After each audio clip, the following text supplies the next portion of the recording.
Hello everyone, so welcome to my YouTube channel NCERT world. मेरा नाम है नेहा और आज मैं सॉल्व करूंगी some basic concepts of chemistry के बैक एक्सरसाइज। सो स्टार्ट करते हैं फर्स्ट क्वेश्चन से। तो फर्स्ट क्वेश्चन कहता है calculate molar mass of the following. First हमें H2O का मोलर मास निकालना है। तो देखो, मोलर मास निकालने के लिए हम क्या करेंगे, हाइड्रोजन के हमने देखा 2 एटम है, सो 2 इंटू हाइड्रोजन का मास लिखेंगे प्लस ऑक्सीजन का 1 एटम है, so 1 into mass of oxygen, so 2 into mass of hydrogen हमें पता है क्या होता है 1.008 प्लस 1 इंटू ऑक्सीजन का मास क्या हो जाएगा 16। ठीक है, सो इसे सॉल्व करने पे आएगा 2.016 plus 16 which is equal to 18.016 AMU, atomic mass unit.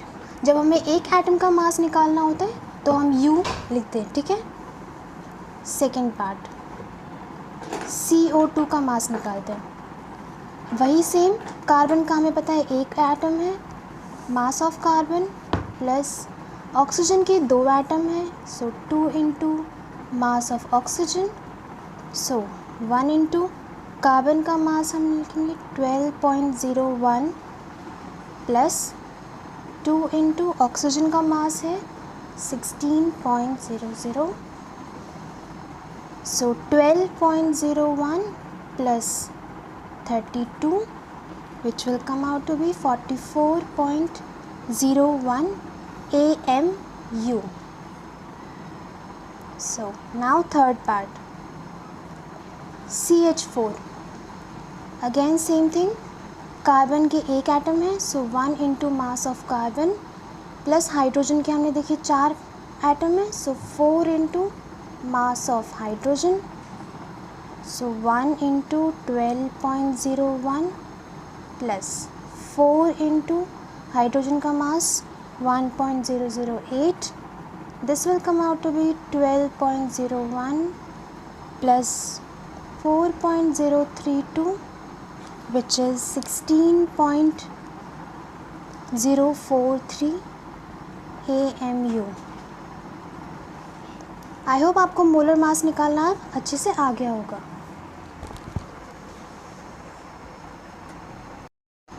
Okay, so second question is calculate the mass percent of different elements present in sodium sulphate.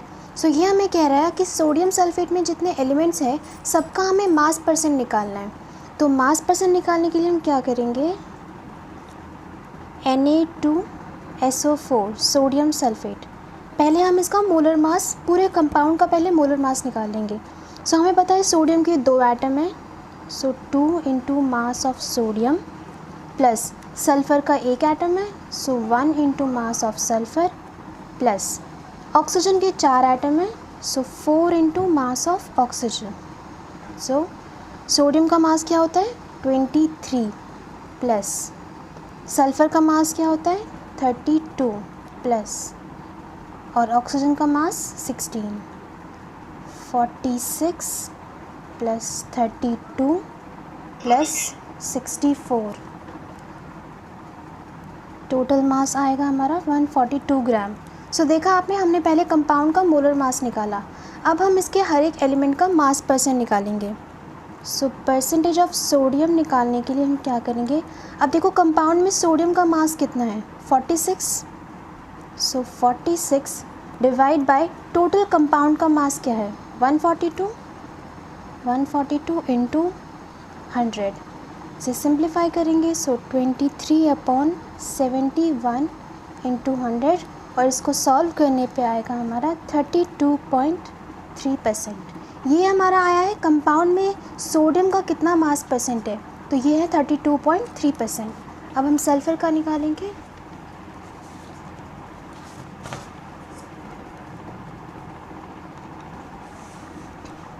तो परसेंटेज ऑफ सल्फ़र का मास हमें कंपाउंड में दिया हुआ था 32 प्लस अपॉन 142 इंटू 100। सो इसका मास percent आएगा, simplify करने पे 16/71 into 100 which is 0.225, 22.5%।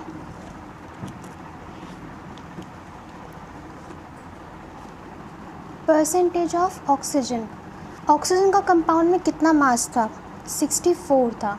Total compound का मास कितना है? 142 into 100, so 32/71 into 100 which is equal to approx आएगा 45%। आई होप आपको ये क्वेश्चन समझ में आ गया होगा। आ गया। Okay, so third question is determine the empirical formula of an oxide of iron which has 69.9% iron and 30.1% dioxygen by mass। अब वो ये कह रहे हैं कि हमें एम्पेरिकल फार्मूला निकालना है ऑक्साइड का, वो भी किसका? आयरन का ऑक्साइड, जिसमें आयरन 69.9% है और डाईऑक्सीजन यानी कि ऑक्सीजन 30.1% है। सो हम पहले क्या करेंगे, हम आयरन का रिलेटिव मास निकालेंगे। वो कैसे होगा? Solution, relative moles of iron. Question में आयरन की परसेंटेज कितनी दी हुई है? 69.9%। सो 69.9 ये मास दिया हुआ है। नंबर ऑफ मोल्स निकालने के लिए हमें पता है हम क्या करते हैं, given mass by molar mass. So iron का मोलर मास कितना होता है? 55.8। इसको सॉल्व करेंगे तो हमारे पास रिलेटिव मोल आएगा 1.25। सो ये है आयरन का रिलेटिव मोल। अब हम निकालेंगे relative mole of oxygen. So oxygen की परसेंटेज कितनी दी हुई है? 30.1%। 30.1 हमें मोल्स निकालना है, तो ऑक्सीजन का मोलर मास कितना होता है? 16 which will come out to be 1.88। ये हो गया हमारे पास रिलेटिव मोल ऑफ डाईऑक्सीजन। अब हम क्या करेंगे, इसका रेशियो निकालेंगे, आयरन इज़ टू ऑक्सीजन का 1.25 इज़ टू 1.88। इसको सिंप्लीफाई करने पे हमारे पास रेशियो 1:1.5 आएगा विच इज़ 1:3/2, यानी कि एम्पेरिकल फार्मूला हो जाता है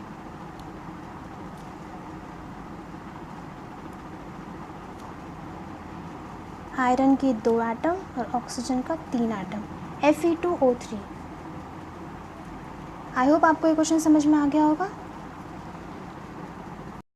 सो question number 4 says calculate the amount of CO2 that could be produced when, first part is 1 mole of carbon is burned in air.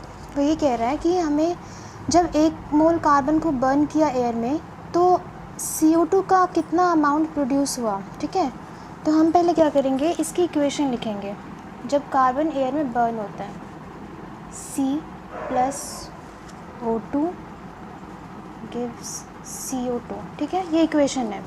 अब इस इक्वेशन से हम पता करेंगे कि कितना CO2 हमारे पास प्रोड्यूस हुआ है। तो देखो, जब कार्बन को हम 1 मोल कार्बन को एयर में बर्न करते हैं ना, तो वो कार्बन कम्प्लीटली कंज्यूम हो जाता है। ठीक है, तो उससे हमारे पास CO2 आया। तो और इस CO2 का मास कितना है? 44 ग्राम। ठीक है, तो जब 1 मोल कार्बन को हमने बर्न किया एयर में तो हमारे पास 44 ग्राम CO2 प्रोड्यूस हुआ। ठीक है, सेकेंड पार्ट देखते हैं इसका।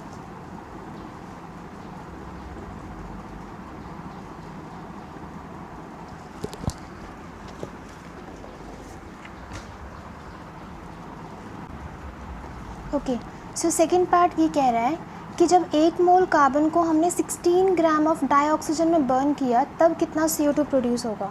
ठीक है, तो देखो यहाँ पे हमें ऑक्सीजन, फिर से हम एक बार इक्वेशन लिख देते हैं, C+O2 गिव्स CO2। ठीक है, तो देखो 32 ग्राम, यहाँ पे ऑक्सीजन का मास कितना है? 32 ग्राम। 32 ग्राम जो है वो 44 ग्राम CO2 प्रोड्यूस कर रहा है। तो उसने बोला जब 1 मोल कार्बन को हम 16 ग्राम डाइऑक्सीजन में बर्न करेंगे तब कितना CO2 प्रोड्यूस होगा। सो 16 ग्राम हमारे पास कितना देगा, 44/32 into 16 which is 22 gram CO2। सो हमारे पास 16 ग्राम डाइऑक्सीजन में बर्न करने के बाद CO2 का अमाउंट 22 ग्राम आता है। ठीक है, थर्ड पार्ट। फिर से एक बार इक्वेशन लिखते हैं इसकी, C+O2 गिव्स CO2। अब देखो यहाँ 32 ग्राम हमारे पास देता है 1 मोल कार्बन, सॉरी 32 ग्राम हमारे पास रिएक्ट करता है विथ 1 मोल कार्बन। तो 16 ग्राम कितने से रिएक्ट करेगा, 1/2 मोल कार्बन। ठीक है, सो हमारे पास यहाँ देखो जो ये ऑक्सीजन है ना, ये हमारे पास लिमिटिंग रिएजेंट की तरह आ गया, क्योंकि ऑक्सीजन हमारे पास कम है, कार्बन हमारे पास ज़्यादा है। यहाँ पे कार्बन की हमारे पास 2 मोल्स प्रेजेंट है, लेकिन 16 ग्राम सिर्फ हाफ मोल से ही कंबाइन कर रहा है। सो लिमिटिंग रिएजेंट वो रिएजेंट है जो कम्प्लीटली कंज्यूम हो जाता है। तो ऑक्सीजन हमारे पास यहाँ पे लिमिटिंग रिएजेंट आ गया। तो इससे अब निकालेंगे CO2 जो हमारे पास प्रोड्यूस होगा वो 22 ग्राम ही रहेगा। ठीक है, क्योंकि हमारे पास यहाँ पे 16 ग्राम ऑक्सीजन में बर्न करना था और वो हाफ मोल C से कंबाइन करता है।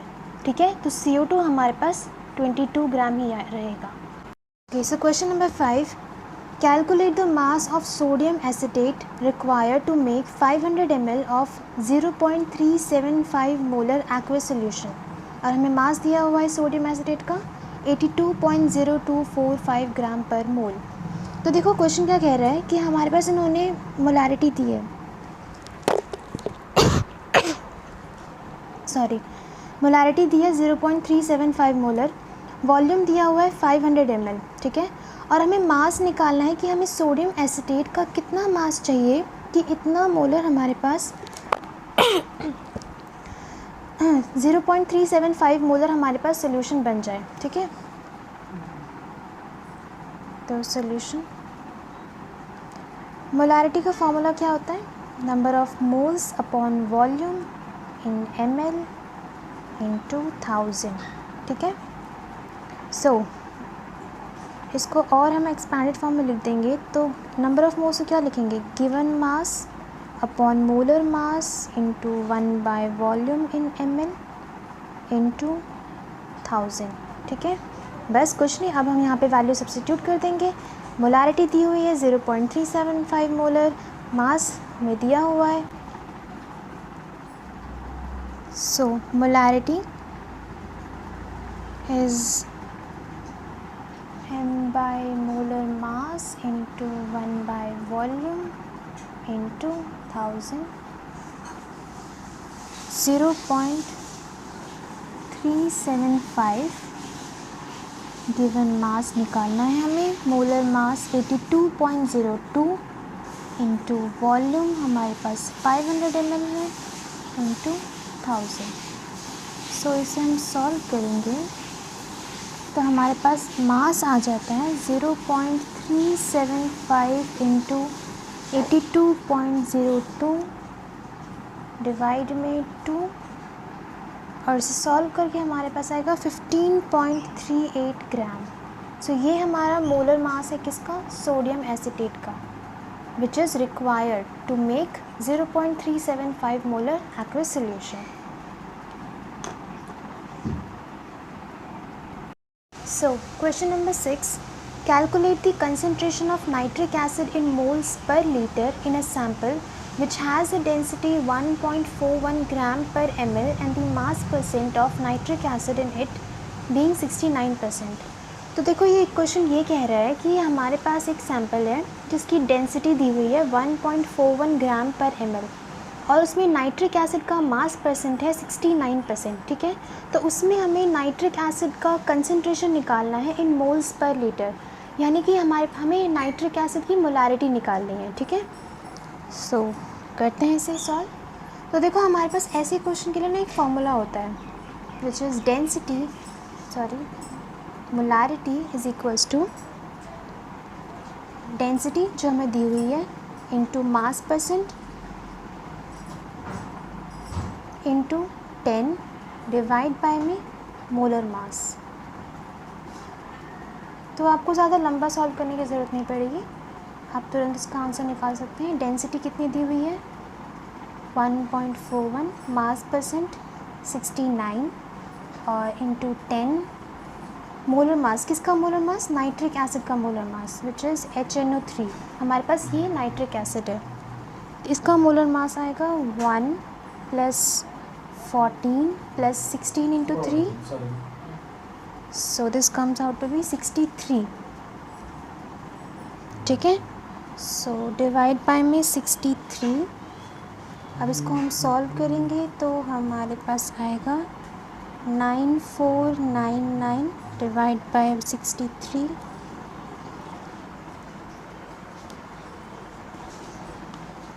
प्लस आएगा 972.9 divide by 63 which will be 15.44 मोल पर लीटर।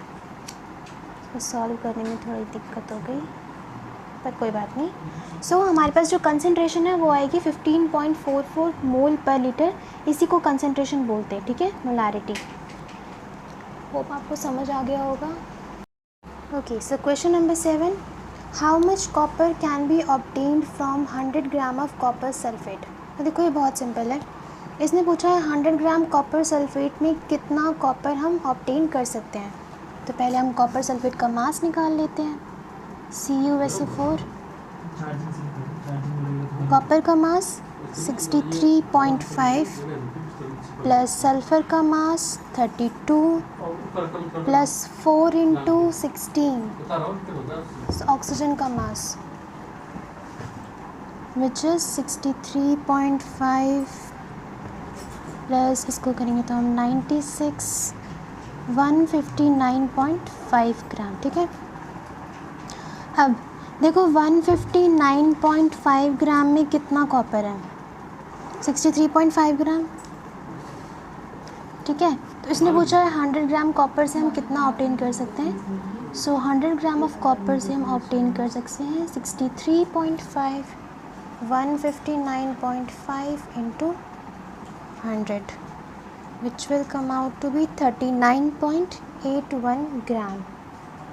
सिंपल, 100 ग्राम कॉपर से हम 39.81 gram copper 100 gram copper sulphate से हम 39.81 ग्राम कॉपर ऑब्टेन कर सकते हैं। So question number 8, determine the molecular formula of an oxide of iron in which the mass percent of iron and oxygen are 69.9 and 30.1 respectively. तो देखो ये क्वेश्चन हमने same as it is third question में किया था, मैं आपको दिखा देती हूँ।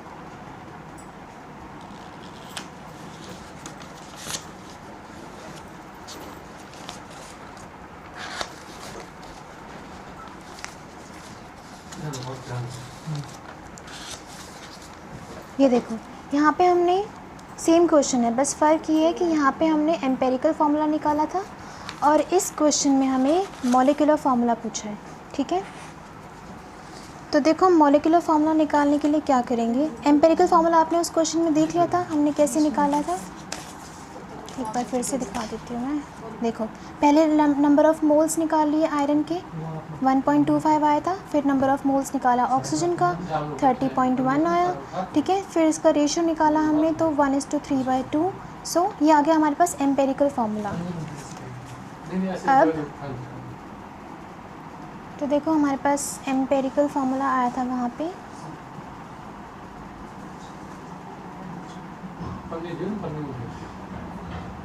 Fe2O3। सो हम पहले इसका मोलर मास निकालते हैं। सो 2 इंटू मास ऑफ आयरन, क्योंकि आयरन के 2 एटम है 55.85 प्लस ऑक्सीजन के 3 एटम है, so 3 into 16, this will come out to be 159.7 gram. ठीक है, अब ये क्या हो गया, हमारे पास एम्पेरिकल जो फार्मूला आया था उसका हमने मास निकाला है। सो N is equals to empirical formula mass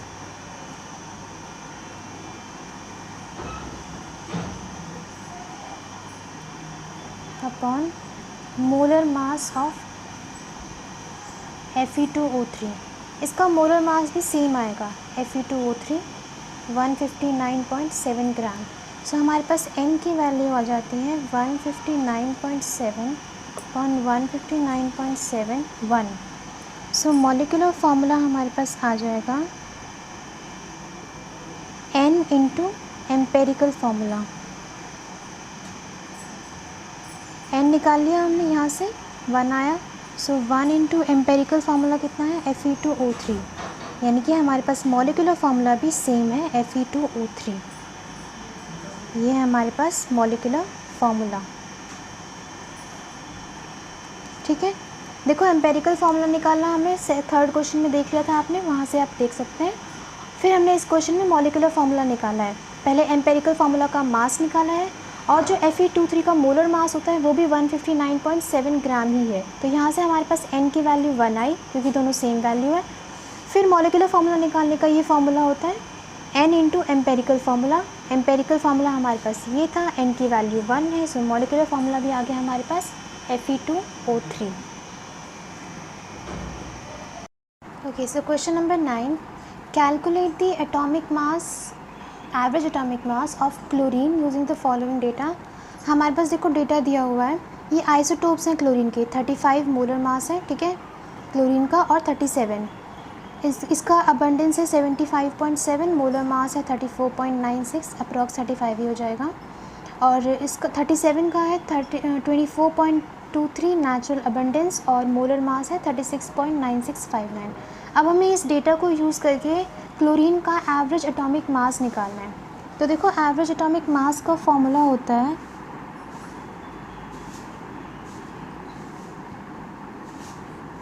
जो हमारे पास मास दिया हुआ है आइसोटोप का, ठीक है, इनटू उसकी परसेंटेज अबंडेंस कितनी है। सिंपल, उसी को हम ऐड कर देंगे तो हमारे पास एवरेज एटॉमिक मास आ जाएगा।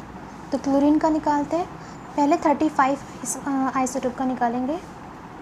मास है इसका 34.96, हम इतना ही रखते हैं, इनटू परसेंटेज अबंडेंस है 75.77, ठीक है, ये इस वाले आइसोटोप का हमने निकाला है, ठीक है, प्लस अब इस वाले आइसोटोप का निकालेंगे। मास है 36.96 और इसकी जो अबंडेंस है 24.23। सिंपल, हमें इतना ही करना है, उसका मास कितना दिया हुआ है और उसकी परसेंटेज अबंडेंस कितनी है। जब इसको सॉल्व करेंगे तो हमारे पास आएगा 26.49 प्लस 8.95 विच इज़ 35.44। ये हमारे पास एवरेज एटॉमिक मास आया है क्लोरीन का, ठीक है।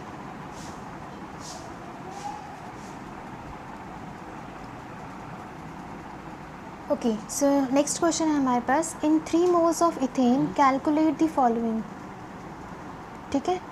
First part, number of moles of carbon atom. उसने बोला है कि हमें इथेन के 3 मोल्स में कार्बन के कितने मोल्स हैं वो निकालना है। तो ये तो बहुत ही सिंपल है, देखो 1 मोल ऑफ इथेन C2H6, इसमें कार्बन के कितने मोल्स हैं, हम देख रहे हैं यहाँ 2 मोल हैं,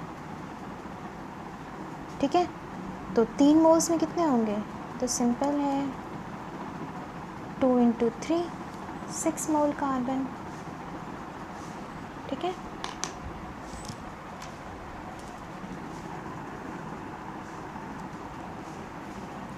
so second part is number of moles of hydrogen atom.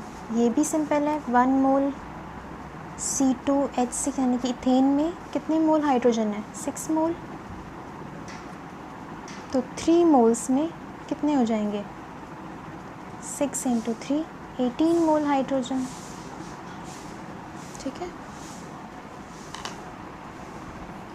So third part is हमें यहाँ पे नंबर ऑफ़ मॉलिक्यूल्स निकालना है। तो उसका सिंपल फार्मूला है नंबर ऑफ़ मॉलिक्यूल में से n से डिनोट करिए फ़िलहाल, number of moles into Avogadro number, ठीक है।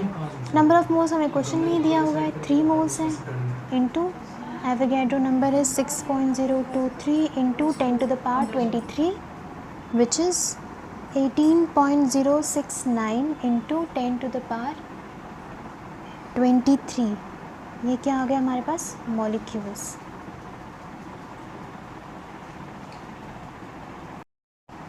Okay, so question number 11, what is the concentration of sugar C12H22O11 in mole per liter if its 20 gram are dissolved in enough water to make a final volume up to 2 litre. तो देखो यहाँ पे वही same हमें पास दोबारा इन्होंने concentration पूछी है शुगर की, ठीक है, इन मोल पर लीटर, यानी सिंपल हमें यहाँ पे मोलारिटी निकालनी है which is number of moles upon volume, ठीक है। तो देखो पहले हमें यहाँ पे नंबर ऑफ़ मोल्स के लिए क्या होता है, मास अपॉन मोलर मास, हमें पहले मोलर मास निकालना होगा। तो निकालते हैं C12H22O11, कार्बन के कितने एटम है, 12, सो 12 into 12, hydrogen 1 into 22 plus oxygen 16 into 11, this will B 144 plus 22 plus 176, total 342 ग्राम। ये हमारे पास मोलर मास आ गया किसका, शुगर का। तो सिंपल अब मोलारिटी निकाल देते हैं, नंबर ऑफ़ मोल्स यानी कि mass upon given mass upon molar mass. So given mass है हमारे पास 20 ग्राम, सो 20 upon 342 molar mass into 1 by volume 2 litre. देखो जब लीटर में दिया हो ना वॉल्यूम तो हम यहाँ पे इसे लीटर में ही रखेंगे, लेकिन अगर ml में दिया हो तो जैसे सपोज़ ml में है तो ऊपर हम 1000 से मल्टीप्लाई कर देते हैं, ठीक है।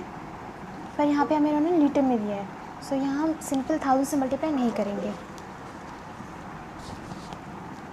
This will B 10 upon 342, solve करेंगे तो हमारे पास आ जाएगा 0.02925 मोल पर लीटर, ठीक है। ये हमारे पास आ गई कंसंट्रेशन। ओके बच्चों, okay, so question number 12, if the density of methanol is 0.793 kg per liter, what is its volume needed for making 2.5 liter of its 0.25 molar solution? तो देखो इसने हमें मिथेनॉल की डेंसिटी दी हुई है, ठीक है। उसने पूछा है कि इतना लीटर 2.5 लीटर किसका 0.25 मोलर सोल्यूशन बनाने के लिए हमें कितनी वॉल्यूम की ज़रूरत है, ठीक है। तो उसे स्टेप बाय स्टेप सॉल्व करते हैं, थोड़ा सा लंबा पड़ेगा पर करते चलो। सो डेंसिटी दी हुई है 0.793 kg पर लीटर। हम इसका मास निकाल लेते हैं मिथेनॉल का, CH3OH मोलर मास। सो 12 कार्बन का मास हो गया, हाइड्रोजन के 4 एटम है, सो 4 इंटू 1 और ऑक्सीजन 16, दिस विल बी 32 ग्राम पर मोल, ठीक है। केजी में, क्योंकि यहाँ पे इन्होंने केजी में दिया हुआ है ना, तो हम इसे कन्वर्ट कर लेते हैं 0.032 kg पर मोल। अब इसकी पहले हम मोलारिटी निकालते हैं मिथेनॉल की। So number of moles upon volume, number of moles क्या होता है, given mass upon molar mass into 1 by volume. हम यहाँ से मास बाय वॉल्यूम को डेंसिटी लिख सकते हैं, डेंसिटी बाय मोलर मास। तो डेंसिटी कितनी दी हुई है 0.793 और मोलर मास कितना हुआ 0.032।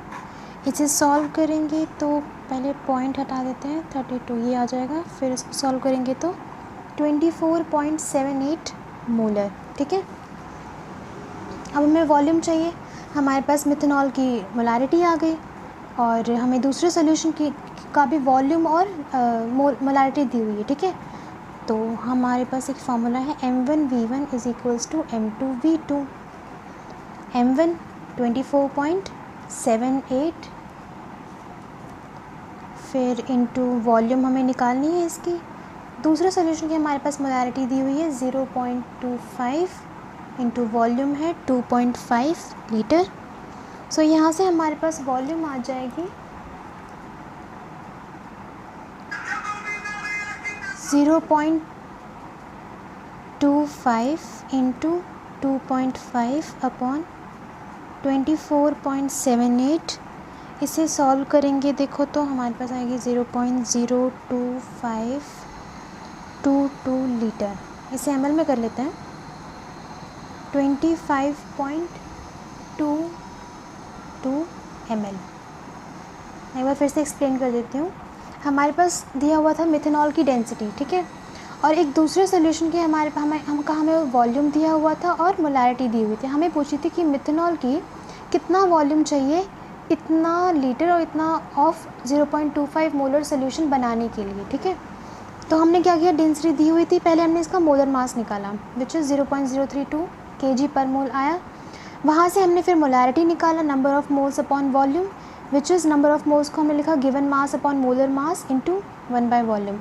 मास बाय वॉल्यूम हमें पता है डेंसिटी होती है जो कि क्वेश्चन में दी हुई है, तो हमने डेंसिटी की वैल्यू डाली और फिर मोलर मास की, ठीक है। तो हमारे पास मिथेनॉल की मोलैरिटी आ गई 24.78। अब हमें इसका वॉल्यूम निकालना था, तो हमारे पास एक और फॉर्मूला है m1v1 is equals to m2v2। So m1 methanol के लिए था ये 24.78 इंटू वॉल्यूम हमें निकालना है। दूसरे सोल्यूशन की मोलैरिटी 0.25 और उसका वॉल्यूम 2.5, ठीक है। तो यहाँ से हमने वॉल्यूम निकाल लिया 25.22 ml। ये हमारे पास आ गया सोल्यूशन, ठीक है। Okay, so question number 13, pressure is determined as force per unit area of surface. The SI unit of pressure which is Pascal as shown below। ये हमें दिया हुआ है, पास्कल को हम न्यूटन पर मीटर स्क्वायर में ऐसे लिख सकते हैं, ठीक है। 1 pascal is 1 newton per metre square. Mass दिया हुआ है एयर का, if mass of air at sea level is 1034 gram per centimetre square. तो हमें प्रेशर निकालना है, वो भी पास्कल में, ठीक है। तो देखो प्रेशर क्या होता है, हमें पहले क्वेश्चन में ये दिया हुआ है कि pressure is force per unit area of surface. Force per unit area of surface, force को हम क्या लिख सकते हैं, mg अपॉन एरिया, ठीक है। अब देखो मास हमें दिया हुआ है क्वेश्चन में 1034 gram per centimetre square into जी की वैल्यू हमें पता है 9.8 मीटर पर सेकेंड स्क्वायर, ठीक है। देखो जो 1 पास्कल है ना, वो हमें दिया हुआ क्वेश्चन में ही 1 न्यूटन पर मीटर स्क्वायर होता है, और 1 न्यूटन कितना होता है, 1 kg मीटर पर सेकेंड स्क्वायर, ठीक है। 1 न्यूटन जब हम यहाँ डालेंगे तो हमारे पास 1 पास्कल के लिए यूनिट आ जाएगी 1 kg पर मीटर पर सेकेंड स्क्वायर, ठीक है। तो यानी कि यहाँ पे जो हमें दिया हुआ है, यहाँ पे देखो हमें दिया हुआ है ग्राम पर सेंटीमीटर स्क्वायर में दिया हुआ है और ये मीटर पर सेकेंड स्क्वायर में, तो हमें इसे इस यूनिट में कन्वर्ट करना है, ठीक है। तो हम क्या करेंगे, ग्राम को पहले हम केजी में कन्वर्ट करेंगे, क्योंकि पास्कल में हमें जो यूनिट यूज़ करनी है वो केजी मीटर पर सेकेंड स्क्वायर यूज़ करनी है, ठीक है। तो ग्राम को केजी में कन्वर्ट करने के लिए 1000 से डिवाइड कर देंगे, और सेंटीमीटर स्क्वायर है यहाँ पे, ठीक है। इसको मीटर में कन्वर्ट करने के लिए 1 सेंटीमीटर क्या होता है, 1/100 मीटर, ठीक है। तो हमें यहाँ पे 2 बार सेंटीमीटर है, सो वही आप ऐसे कर लो 1/100 मीटर इंटू 1/100।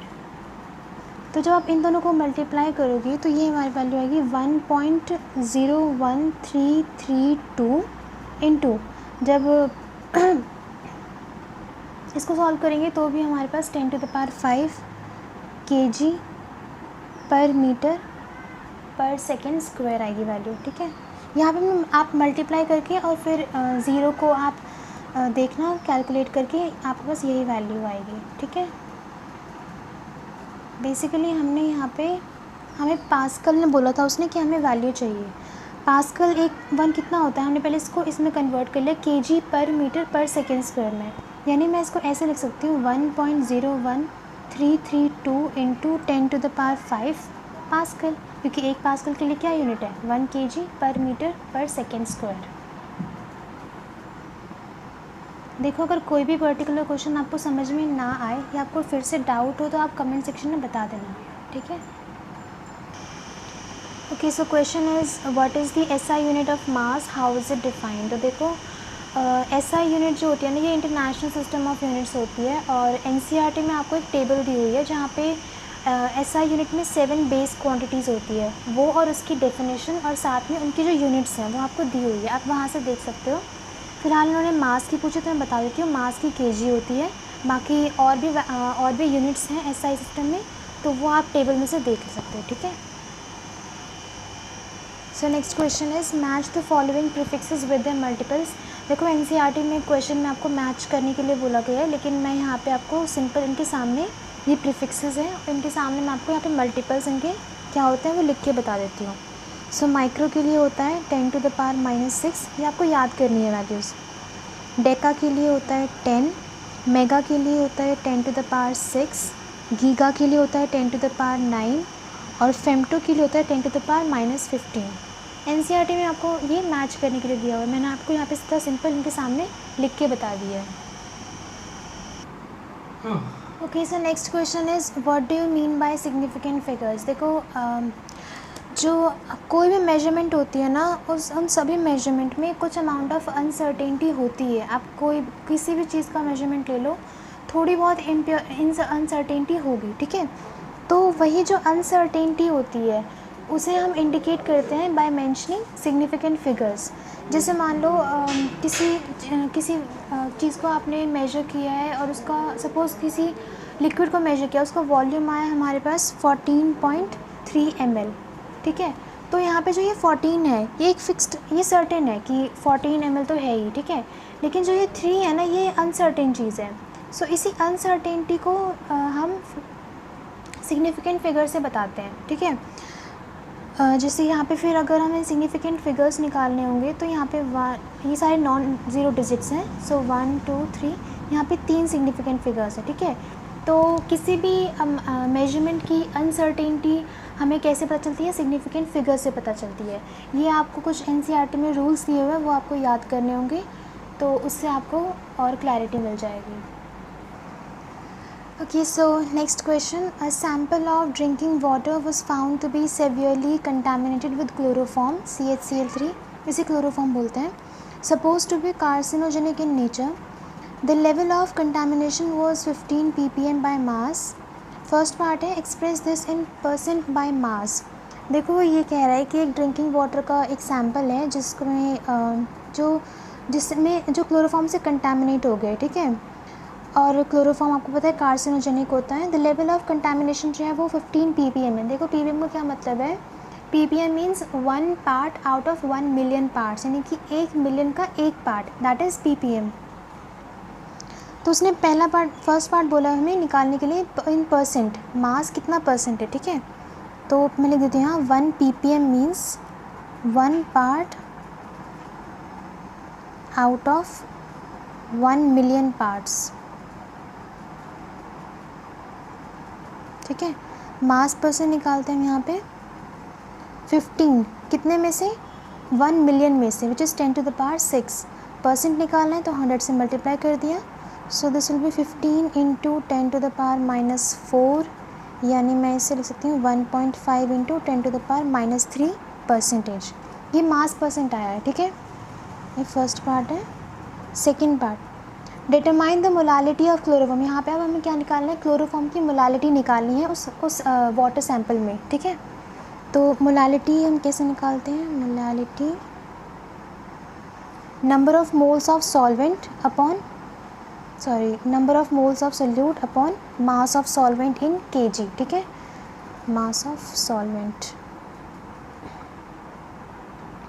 तो number of moles given mass कितना है 15 अपॉन मोलर मास, हमें क्लोरोफॉर्म का मोलर मास निकालना होगा CHCl3, ये कितना आएगा 12 + 1 + 3 इंटू क्लोरीन का मास क्या होता है 35.5, this will B 13 + 106.5 which is 119.5, ठीक है।